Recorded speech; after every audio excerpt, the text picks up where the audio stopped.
I'm going to give the next talk. It is entitled Islet Cell Transplantation. Why did we include it? Why did we include it? I'll tell you the reason. I don't know about what it's like in Pakistan, but here in Qatar, I'm constantly getting people who come to me and say, you know, I've read somewhere that if I go to Germany or Russia or Lithuania, people can cure my diabetes. And it's a big problem, actually, because especially parents who have a child with type 1 diabetes, they want the cure rather than deal with a lifetime of insulin. So I thought I'd give you an update on what the reality is in terms of where we are up to in terms of transplantation. So let me ask Dr. Khawaja, Kashif, you knew I'd pick on you. So tell me, when was the first transplant done? Pancreas, do you know pancreas transplant? Or?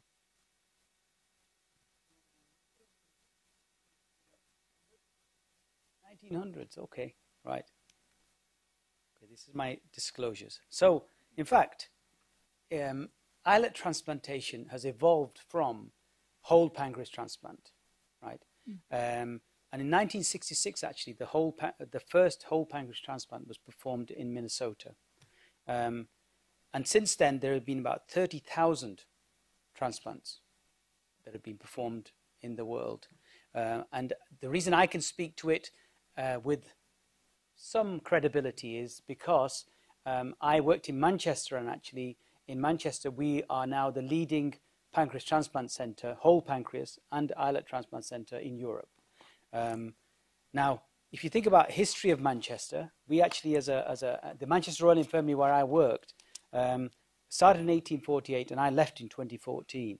But 1894 actually is when Dr. Watson Williams and Mr. Harshant transplanted the first minced sheep pancreas, which is a xenotransplant, which is a different species, of course, into the thigh of a 15-year-old boy with diabetic ketoacidosis and therefore type 1 diabetes.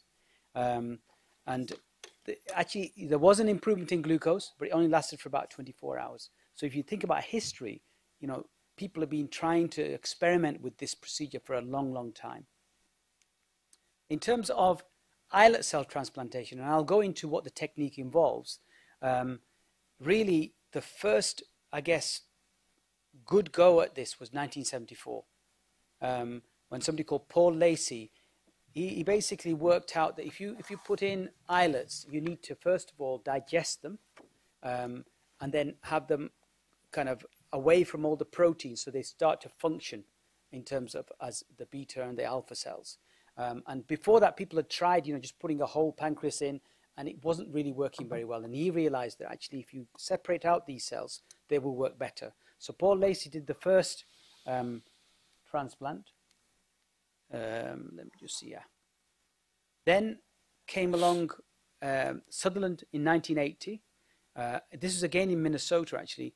And he did the first allogeneic pancreatectomy, so he basically, from a pancreatectomy. And then Camilo Ricordi was probably in Miami, actually, I think made, a major contribution in that he actually invented this particular chamber that allows you to put in pancreas, a whole pancreas, and then it digests the pancreas out and you get the islet cells coming out. And it is really from there that the number of pancreas transplants that we performed increased across the world. But there was always an issue with transplant failure, and the type of transplant, I guess, rejection therapy that was being used. And it took actually, well, another, I guess, 20 years before James Shapiro came along in Edmonton, and he came up with a protocol that was a steroid-free transplant rejection protocol. And that really actually changed things a lot in terms of islet cell transplantation. So then, in about 2008, in the UK, the government decided that islet cell transplantation was something that we should be doing, that it has benefits, and that there should be not just one centre like Oxford or King's that should be doing it, but there should be a number of centres across the country that should do it. And So they actually set out a document which was through the National Commissioning Group, which basically means that if you're eligible in the UK, you could have a transplant, no matter what the cost. Not like anywhere else in the world, even in Qatar, you know, you can't, certain people can't have it. So if you were eligible, you were allowed to have this. And so they said, you know, this is where we are, and what we want to do is establish a consortium across the UK of islet transplant centres. The main ones I can tell you at the time, before we started in Manchester, were really Oxford and King's. Edinburgh had started as well, but the government agreed that we should have one in Newcastle, in Bristol, in Manchester, and then in the Royal Free. So the first transplant that was performed, islet transplant, was performed in the UK, was actually 2005. So it's not long ago. And up until 2014, there's 129, but now there have been 300 and I think 80 something have been performed in the UK. This is islet cell transplants, not whole pancreas. Whole pancreas in Manchester alone, we're doing about 3 a week. So it's a lot of them being done, but there is a cost that comes with it, and that's why the National Commissioning Group actually had to kind of, you know, it's always this health economics thing, which is, you know, what's the benefit to the patient and how much can the government afford to actually fund. And for the costs, the assessment alone for an islet cell transplantation is around 3,000. Islet isolation, it requires grade A laboratories. You can't do it in any laboratory. It has to be like, it's almost super sterile. So you have to have fantastic facilities, and we had to build one in Manchester to allow that to happen. But islet isolation alone costs you 4,000. And then doing the transplant and maintaining it, and you need about 2 transplants, it's going to cost about £70,000 for a patient.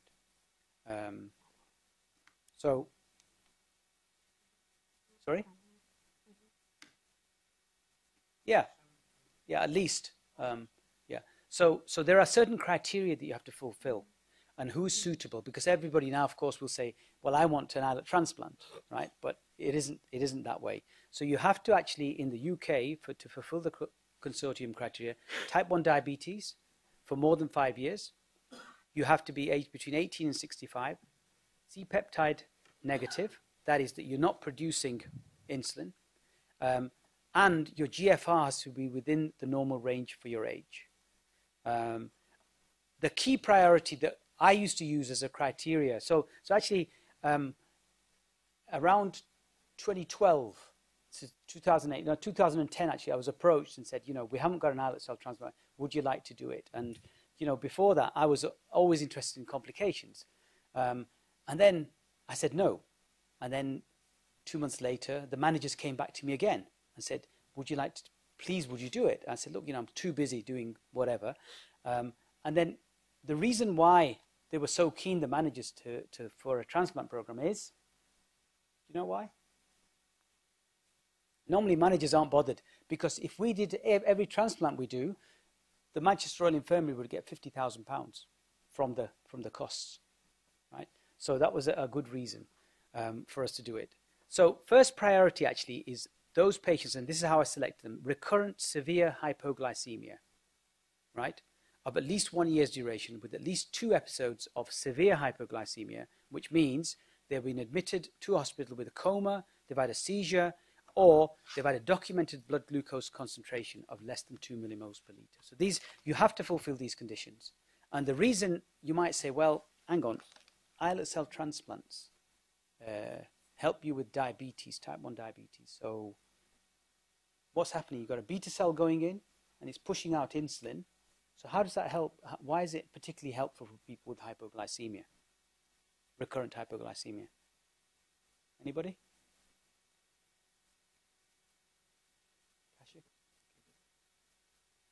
So continuous insulin secretion, but you know, insulin is something that lowers glucose. So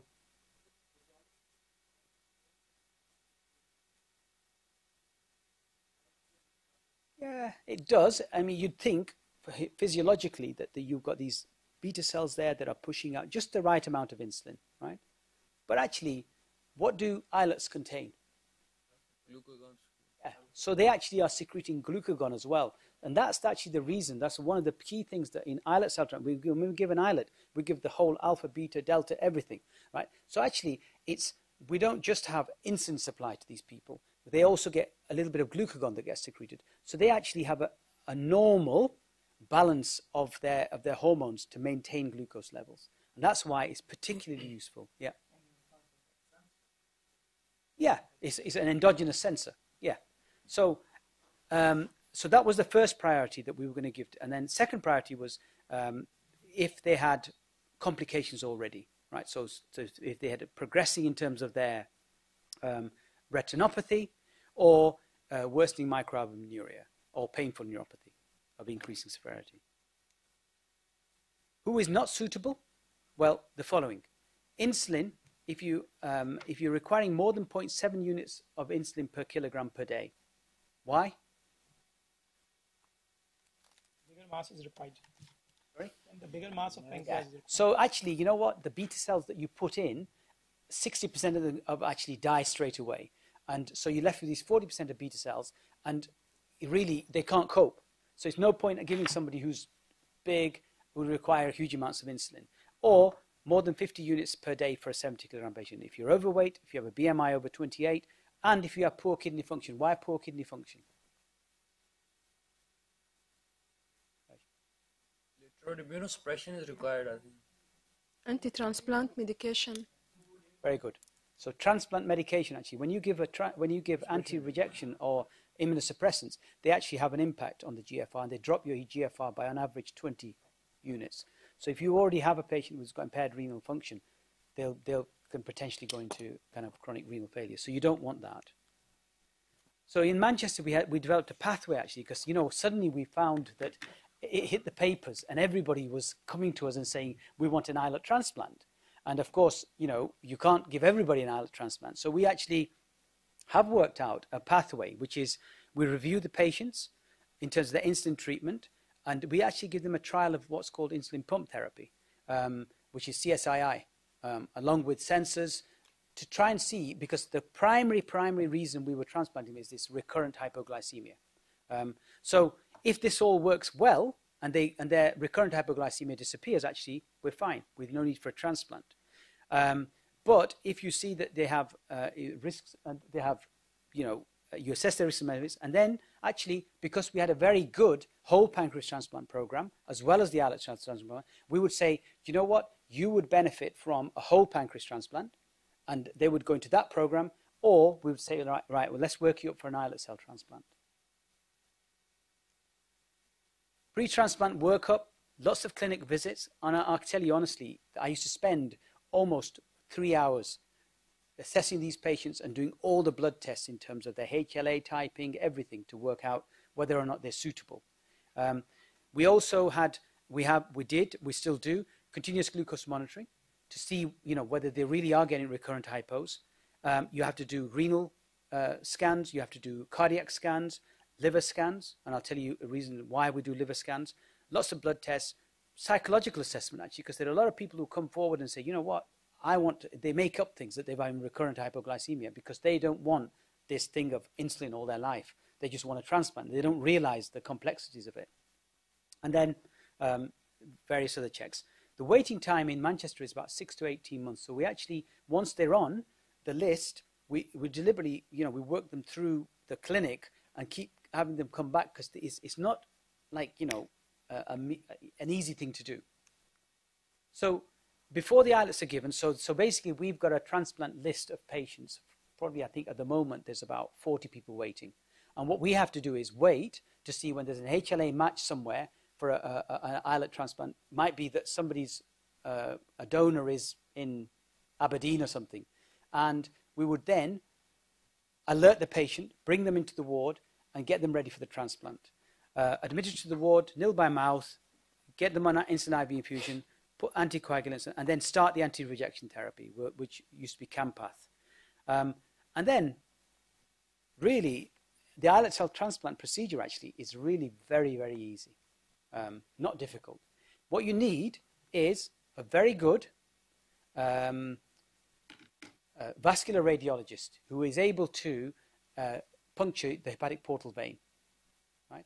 Because what you're doing is you're taking a whole pancreas from a donor, and you're actually separating the islets in your facility, and then you're getting this bag, literally, of islets. So it's like a blood bag. It contains islets, and what you're then doing is putting a catheter in to the hepatic portal vein, and this then you infuse into the hepatic portal vein, and then the transplants, the islets actually go into the liver. So they actually sit in the sinusoids, and it's amazing. Honestly, I always think, wow, alhamdulillah, it's like how it happens. It just goes into the sinusoids and sits, and then you get a vascular supply that forms, and they start to work. This is actually one of the pictures that we took with catheter in the portal vein, so it's in the hepatic portal vein. It's just a 4F sheath. This is actually a procedure taking place where you put the catheter in,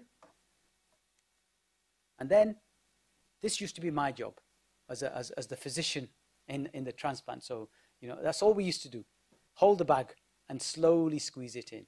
You have to do it slowly because you don't want to damage the islets. And that was it. Simple as that. So what are the main benefits? Well, the main benefits of islet cell transplantation are not necessarily insulin independence, and I'll show you the data, right? But what definitely happens, and we saw this time after time in our patients, was that this was the glucose levels before, this was the glucose monitoring, and this was after. Honestly, it's amazing. It just kind of totally just flattens out the glucose profile. So in essence, you've got your old pancreas back. And this is one of our patients actually, this was the very first one that we did. And you can see his glucose, CGMS, all over the place before. Afterwards, totally flattened out. This is the UK figures of, and the other thing to remember is actually this is not a lifetime cure. Right? You often need one transplant, then within 18 months to 2 years, we do a second transplant to maintain. So at the moment, we have reasonable figures, which is 1 year graft survival of 87%. Right? 13%, I'll show you the reasons why fail. But what you do see is this definite improvement in glycemic control. So this is the average HbA1c of 8%. 1 year later, you can see 6%. And then severe hypos, which is a big thing. Some people are having up to 50 events a year. You can see virtually abolished. And that's the main reason why we actually only offer people who have recurrent hypoglycemia, life-threatening hypoglycemia, with this procedure. The other thing that happens is they actually get a lot of weight loss, these people. So our very first patient, actually, he was kind of a type 1 diabetic for, I think, like 45 years or something, recurrent hypos. And he'd actually had, I remember, because of his hypos, he had seizures. And then because of that, he'd got some learning disabilities almost, because he's getting recurrent seizures. Everything disappeared. Stopped, his seizures stopped, his hypos stopped, and he started to lose weight. And we were getting worried, right, thinking that there's something going on. And he came back into the clinic, and I said, I think his name was Ron. I said, are you okay? He said, yeah, I'm perfectly fine. But I said, you're losing a lot of weight, and well, how come? Do you know the reason? Do you know the reason why he lost weight? Well, exogenous insulin, obviously, you can have a lot of, right? But the reason he lost weight was this, and he confessed to me, actually. He said, every time I used to go to sleep at night, I was so worried about having hypos, right, that every night, and he said, I never used to tell you, you're my doctor, but I never used to tell you. I used to eat about 3 Mars bars because I didn't want a hypo overnight. And he said, I've stopped eating the Mars bars, and that's why I've lost this weight. And he said, this treatment has been fantastic. Mm-hmm. Before my transplant, I was always eating to avoid hypos, and now it's like the clock has been turned back to when my diabetes was easy. So why Mars? Huh? Mars weighting loss? Yeah, so he stopped eating them. He was eating. So Mars bars don't give you weight loss. He was eating before the transplant. He was eating these all the time before he was going to bed. Now he'd stopped eating them. So he just lost the weight. Short-term risks of islet cell transplantation, bleeding or hematoma. Clearly, you're puncturing the hepatic portal vein, so you've got to be aware of that. 10% usually mild. You can get portal vein thrombosis in 5% of people, and it's a major cause for failure in early transplant. So immediately you do the transplant and it fails, you know that there's something that's happened. So it's a sepsis, and actually sometimes if you have not such a good vascular interventionist, they can actually puncture the gallbladder as well. Drug side effects, because they're on rejection therapy, sirolimus, tacrolimus, this can have neurotoxicity, can worsen hypertension, hypercholesterolemia. With the immunosuppression, of course, it can increase your risk of infection and nephrotoxicity. 5 minutes, yeah. Hepatic steatosis, because you're putting these transplants, these islets into the liver, you actually can get this. So this is actually a patient after has had it. You can see these multiple little spots. So these are all essentially because you've got things that shouldn't be there in the sinusides. So you get this steatosis that can develop. Long-term risks are really 2. One is skin cancer, and the other is actually any cancer, not necessarily skin. And you can see that if you have no transplant, it's 6%. It's increased by 2%. So your risk is increased by 20%. Melanoma is also increased, and any skin cancer. And this is all related to actually the immunosuppressive therapy that you give and the effects that it has on the T cell and immunity. So it increases your risk of having these cancers. And that's actually true for any transplant. In terms of infection, there is an international registry that's kept, and this is a particular series of about 500 plus patients. You can see 2% risk of life-threatening infection over 6 years, and a 0.3% risk of death due to infection. And we always, when I ever saw my patients, you always have to, do this. You have to say that this is the risk that you're taking. In terms of outcomes, the thing that you won't get is complete, 5-year, you're not on insulin, all right? And that's the thing that I always, when I talk to my patients, I say, what will happen is you'll need less insulin. Some of you might not need any insulin for a period of time, but you'll need definitely less insulin, but you will also get rid of all your hypos. And you can see this is the Edmonton 5-year survival. Really, you can see percentage of insulin, initially 100%, but after 5 years, you can see it's down to 20%. So this is not a cure for life, and that's important. But again, this is the Edmonton protocol. You can see that C-peptide maintained pretty much, up to 10 years in this series. And you can see HbA1c is, unlike, 8%, it comes down, and then it's maintained around 6%, 6.5%. So yes, these people do need a little bit of insulin, but, and maybe 5 out of 7 will need insulin, but only about 25 to 50% of the pre-transplant dose. It's very small amounts of insulin that they need. Reason why you don't get 5-year survival of insulin is actually because 60% of islets fail immediately. And it's partly related to the fact that, in one pancreas, we can only get so much insulin islet cells. But there is also a phenomenon called instant blood-mediated inflammatory reaction, which is not an immune reaction. It's just as soon as you put islets into the circulation, you get this immediate death of cells. There is a failure to engraft. Clearly, all you're doing is you're injecting these things in, and they could just fly off, right? But they have to engraft, and they have to then create an adequate blood supply. Blood vessels have to grow into it. So, just to finish, there are now newer methods, and there are ways of trying to reduce the immune inflammatory response, and also to enhance the vascularity. So, for example, there are now newer anti-rejection therapies, but also islets are now being encapsulated in substances that are preventing or limiting the amount of the immune antigenic response that you can get. Also, there are devices that are being developed which are for increasing the vascularity, and there is, rather than put it in the liver, there are people who are now saying, well, we could put them in the omentum, subcutaneously to try and see if we can enhance, or in the muscle to see if we can enhance the vascularity. And there are studies ongoing actually at the moment in Miami that are putting islets in a little capsule under the skin. So this is actually a pre-vascularized subcutaneous device which has been developed. So this has already got a vasculature, you can see here.